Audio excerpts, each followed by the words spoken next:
Hi, my name is Julia Plevin, and my thesis is the Gowanus Outdoors Club. Thank you for coming today, and thank you, Mother Nature, for finally bringing spring this year. For those of you who know me, I'm sorry for the things I said when it was winter. And if you don't know me, let me begin by saying I suffer from seasonal affective disorder. It's something you're probably familiar with, maybe because of its accurate but unfortunate acronym SAD, or maybe because it's something you felt yourself. 6% of the US population suffers from SAD, and 14% of the US population suffers from winter blues. SAD is recognized by the American Psychiatric Association in the Diagnostic and Statistical Manual of Mental Disorders, also known as the DSM. The DSM is to therapists what building code is to architects. Of the more than 300 listings in the manual, SAD is the only disorder that's even remotely connected to nature. When it comes to mapping sexual dysfunctions, therapists have been absolutely inspired. But when it comes to nature, there's only seasonal affective disorder. And even here, nature comes in second. If the mood swing is caused by seasonal unemployment, economics takes precedence as the cause. As the late scholar and author of The Voice of the Earth, Theodore Roszak said, psychotherapists have exhaustively analyzed every form of dysfunctional family and social relations, but dysfunctional environmental relations does not even exist as a concept. But this is all about to change. Psychologists and scholars are starting to realize the impact that the environment has on their mental health. And the question has become, what is climate change and environmental degradation doing to our minds? Australian philosopher Glenn Albrecht has coined the term psychoterratica to encompass a set of Earth-related mental health syndromes, of which SAD is just one of the many psychoterratic syndromes. These words are all unfamiliar, so I put them into design language we all understand: emojis.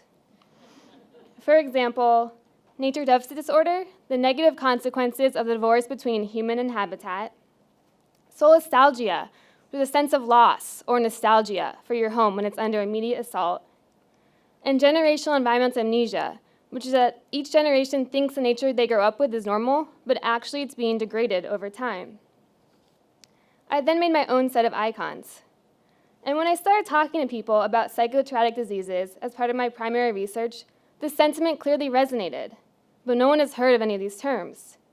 So my challenge became twofold. How do I help people realize the impact the environment has on their mental health? And how might I create ways to help people reconnect with nature? Anthropologist and cyberneticist Gregory Bateson explained the problem well. He says, you decide that you want to get rid of the byproducts of human life, and that Lake Erie will be a good place to put them. You forget that if Lake Erie is driven insane, its insanity is incorporated in a larger system of your thought and experience. The solution, according to Bateson, is that in order to be more ecological, feel more ecological, which is a seemingly circular argument until you bring design into it. Inspired by a long tradition of worry-relieving products from cultures around the world, such as worry beads and worry stones, I created the concept for environmental worry dolls for people who feel eco-anxiety, eco-paralysis, or global dread. I brought these environmental worries to life so that we can talk about them and start to act on them. I wanted these dolls to have as little of an environmental footprint as possible, so I experimented with growing my own material from kombucha. Kombucha mothers take the shape of their container, so by designing a doll-shaped container, I was able to grow dolls. And in a final iteration, the shape of the dolls are inspired by the alchemy symbols for earth, wind, fire, and water. I then speculated on how therapists will treat patients in a future scenario when psychoterratic distress is included in the DSM. In this future, an esteemed New York City psychologist has started making molds for all her clients who are distressed, anxious, and depressed about the environment. These molds are all of things that are disappearing with climate change, such as the Joshua trees, salmon, coral, and a sacred glacier in Peru, and serve as transitional objects for patients. The patients are prescribed missions, such as bringing ice in the shape of the Kuala Lumpur Glacier back to Peru. This glacier is melting fast, and the locals believe that when the ice melts, the world will end. And for people who don't go to therapy but could use some healing, I designed an iPhone game that invites users to build their own digital terrarium. In his research, Peter Kahn, author of Technological Nature, has found that digital nature is not as good as real nature, but it does have some benefits. So this app isn't meant to replace nature, but rather to supplement it. And the terrarium notifies the user when it needs fresh air or more sun, which is really a sign that the user needs fresh air or sunlight. So caring for the terrarium actually becomes a form of self-care. The cure, according to Australian philosopher Glenn Albrecht, to all this psychoterratic distress is soliphilia. Soliphilia is a state that results in positive energy to come together to collaborate and heal a place, community, and the environment. And I've actually found in my research that soliphilia is already happening in some places, including in Gowanus, a micro-neighborhood in South Brooklyn. Gowanus is infamous for the Gowanus Canal, which between 1915 and 1950 was the busiest commercial canal in the country. It was also the most polluted. Factories dumped raw sewage and waste directly into the canal. And by the 1950s, the canal was no longer cost-effective, and it basically became abandoned. But then something interesting happened in this deserted wasteland. First, artists became attracted to the neighborhood for the history, sense of disgusting, and big sunlit lofts. And then groups like the Gowanus Canal Conservancy and the Gowanus Dredgers Canoe Club started the journey towards soliphilia by restoring and remediating the natural environment of Gowanus. Since 2010, the Gowanus Canal has been a Superfund site, and plans are underway for a $500 million cleanup of the canal. Now the neighborhood is in flux. New apartment buildings are being constructed along the banks of the canal, and artists are afraid of being priced out. I mapped out everything I was learning about Gowanus to make sense of it, and it became clear that community was at the center of everything. And that's what I found from talking to people in Gowanus, too. As Curtis Cravens from the New York City Mayor's Office for Recovery and Resiliency said, how do you protect the community? Just as water flows down from Atlantic Avenue, so do people, energy, and ideas. And as Joseph Alexio, a journalist writing a book about Gowanus, told me, in Gowanus there's a grand opportunity to create a new model for what kinds of businesses can grow in cities in the 21st century. Inspired by Alexio, I conducted a co-creative workshop with local residents on the Whole Foods rooftop to imagine what the future of Gowanus could look like. Participants chose one of 4 scenarios and then created a postcard from that future.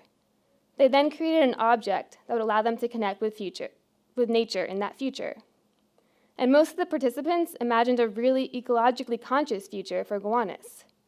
As one participant wrote, nature can thrive harmoniously if cleanup is paired with the right legislation and planning. Perhaps Gowanus will become an urban oasis of green roofs, waterside trails, and bike paths. So this is an example of remediation for place. And I began to wonder, what does remediation look like for people? I actually realized that they're the same thing. As Margaret Ullman Bauer, a licensed RN and herbalist, told me, the plants that remove toxins from our bodies will do the same for soil. I'm positive there are soil remediators in Gowanus. So I quickly put Sharpie to Post-it and sketched out a user journey for the remediation shop, and then designed the tools that would be needed for a wild weed walk in Gowanus, like a walking stick, a shovel for digging out weeds, and a small bag for collecting samples. I diagrammed a system with the goal of connecting the community to urban nature and a second-order goal of relieving solastalgia, and then turned it into a 3-part service called Restore, remedies for you, your community, and the whole environment. With Restore, you can assess your psychoterratic ailment, receive deliveries of remedies, and help rebuild community. You're probably wondering now, how do I know if I have a psychoterratic ailment? If you suspect that you might have some earth-related mental distress, download the app. You'll be guided through a 10-minute assessment. At the end of the assessment, you'll be given an overview of your diagnosis. We'll also give you some recipes and regimens. Become a member and we'll send you remedies on the regular. Come visit our first shop in Gowanus, Brooklyn, and see soliphilia in action. Check out the calendar of ecological community events, or take a cue sheet and go on an urban nature hike. I tested these concepts at a live prototype of the first remediation shop of the Gowanus Outdoors Club in March. Guests first made their own trail mix, and then were greeted by the spirit of soliphilia before heading out on a scavenger hunt around Gowanus. The goal of the scavenger hunt was to change people's perception of a discarded place. Guests set out in teams and had to find their way to 10 different spots in Gowanus. There was a treasure waiting for them at each spot. Each guest made a terrarium that served as a visioning tool for the world they wanted to create. Every ingredient was symbolic. And at the end, guests took home their terrarium to serve as a reminder of a connection to place and to nature. As one guest said, "It was reassuring to hear that I'm not the only one stressing out about the impending doom of the natural world as we know it. My succulent is quite happily keeping me company in my studio now." Through this work, I've learned that putting a name to these earth-related mental health conditions can help us realize that we're suffering. But focusing on the cures is what will create change. I designed a business model in order to elevate the Gowanus Outdoors Club from one-time experience to a membership-based urban hangout in Gowanus. It's a social good model that brings in revenue and gives back to the community. Approximately a third of the revenue comes from subscriptions, a third from sales, and a third from corporate events. Starting in Gowanus, this model can scale to Superfund sites across the country by connecting with the community advisory group for each Superfund site. Our next event is at Dead Horse Bay on June 20th.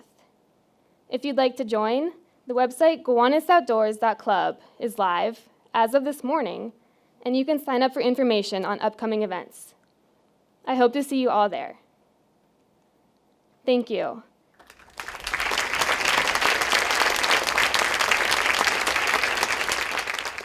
Okay, so the first rule of public speaking is don't use jargon. Okay. Yeah, Yeah. I broke that rule.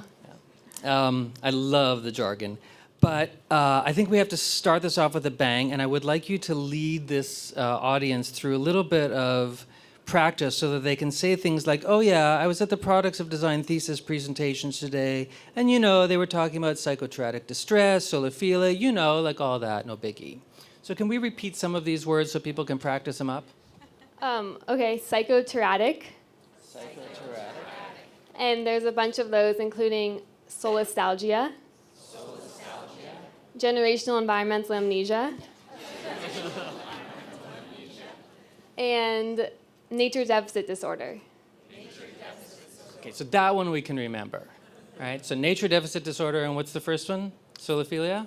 The cure is Psychoterratic. soliphilia. Okay, but the disorder? Solastalgia.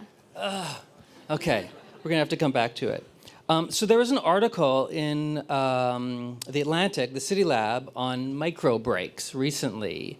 And I thought about your project because the idea, if you just get a glimpse of nature, they had done some testing. Well, here, you... Yeah, well, it's common sense that even that being in nature is relaxing. They call it soft focus when you're not thinking about all the digital, you can kind of just relax. But scientists are starting to research this and realize that the scientific benefits, which is really important to get us, as they say, out of Walden Pond. And it's really just the glimpse, because I think that I was suspicious, as were some of your classmates, about this terrarium, how do you use an app to solve the fact that we're not going out? But I think you did it brilliantly. First of all, the science backs you up from what we read last week. But also, I love when you had mentioned that the app actually tells you that this needs to be outside, so maybe you need to be outside, which I loved. And so you have an event coming up, and so you can remind them about that. I want to ask you about gentrification, because this came up. $500 million is a lot for a Superfund site, and along with it has come a lot of real estate prospecting. And so you touched on this, but maybe not today, but earlier in the thesis. Can you talk to us a little bit about that? So part of Gowanus on its journey towards soliphilia, as a place becomes nicer, obviously people want to move there, so there's a brand new Whole Foods, there's apartment buildings going up, and that creates a stress on people who have been living there. The way that I was able to grasp it, as someone told me, if you think about ecological succession for natural environments, how they grow from stage to stage, and that happens to cities too. And I think of it as a natural process. There was another item I wanted to ask you about healing forests. So there's more evidence that people are starting to create some of these interventions. Yeah, I found out recently that in Japan they have healing forests, where you can actually go take a break from the city and walk in the forest, and it's part of medication. I like it, forest medication. Julia, where and when is the event one more time? It's at June 20th. It's on June 20th, and it will be at Dead Horse Bay, and I'll be providing more details. And we'll see you all there? I hope so. Thank you, Julia.